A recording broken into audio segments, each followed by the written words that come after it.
जय श्रीमन नारायण मित्रों, राधे राधे। स्वागत है आपका एस्ट्रो मनीष पंडित चैनल में।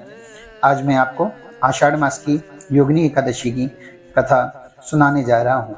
युधिष्ठिर ने पूछा, वासुदेव, आषाढ़ के कृष्ण पक्ष में जो एकादशी होती है उसका क्या नाम है? कृपा उसका वर्णन कीजिए।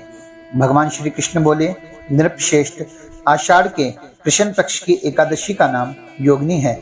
यह बड़े बड़े पातकों का नाश करने वाली है। संसार सागर में डूबे हुए प्राणियों के लिए यह सनातन नौका के समान है। तीनों लोकों में यह सारभूत व्रत है। अलकापुरी में राजाधिराज कुबेर रहते थे। वे सदा भगवान शिव की भक्ति में तत्पर रहने वाले हैं।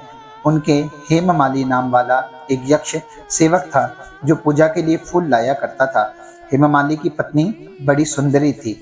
उसका नाम विशालाक्षी था। यह यक्ष कामपाश में आबद्ध होकर सदा अपनी पत्नी में आसक्त रहता था। एक दिन की बात है, हेममाली मानसरोवर से फूल लाकर अपने घर में ही ठहर गया और पत्नी के प्रेम का रसास्वादन करने लगा। अंततः कुबेर के भवन में न जा सका। इधर कुबेर मंदिर में बैठकर शिव का पूजन कर रहे थे। उन्होंने दोपहर तक फूल आने की प्रतीक्षा की। जब पूजा का समय व्यतीत हो गया तो यक्षराज ने कुपित होकर सेवकों से पूछा, यक्षो, दुरात्मा हेममाली क्यों नहीं आ रहा?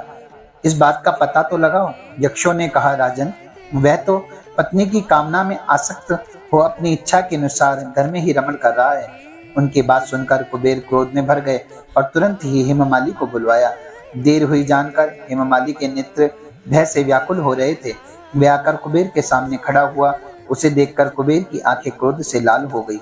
वे बोली, ओ पापी, ओ दुष्ट, ओ दुराचारी, तूने भगवान की अवहेलना की है।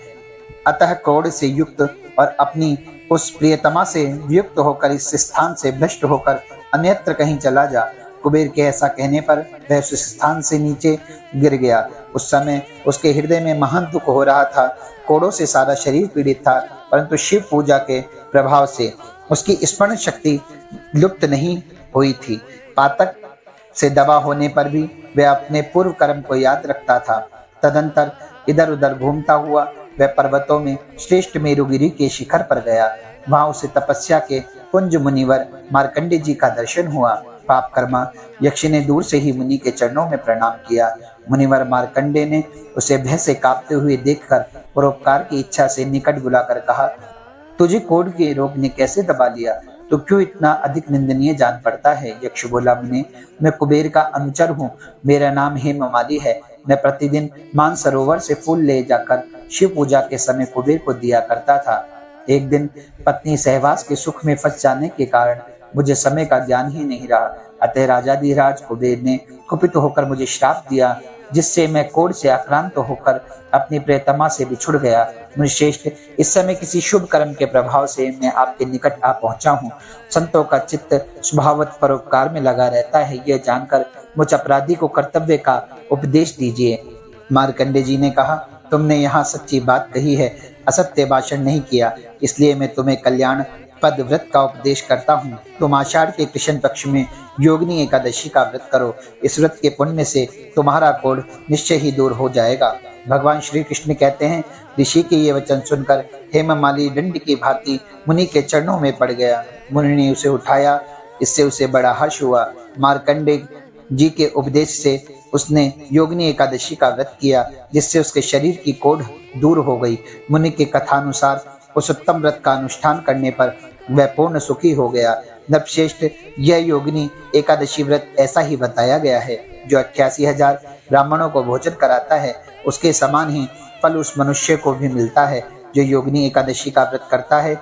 योगिनी महान पापों को शांत करने वाली और महान पुण्य फल देने वाली है।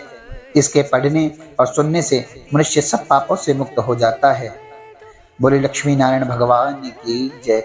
अगर आप ऐसे ही और भी सुंदर सुंदर कथाएं सुनना चाहते हैं तो चैनल को सब्सक्राइब कीजिए, वीडियो को शेयर कीजिए, लाइक कीजिए और बेल आइकन को प्रेस कीजिए, जिससे अधिक से अधिक लोगों तक ये कथा श्रवण कराई जा सके। जय श्रीमन नारायण। राधे राधे।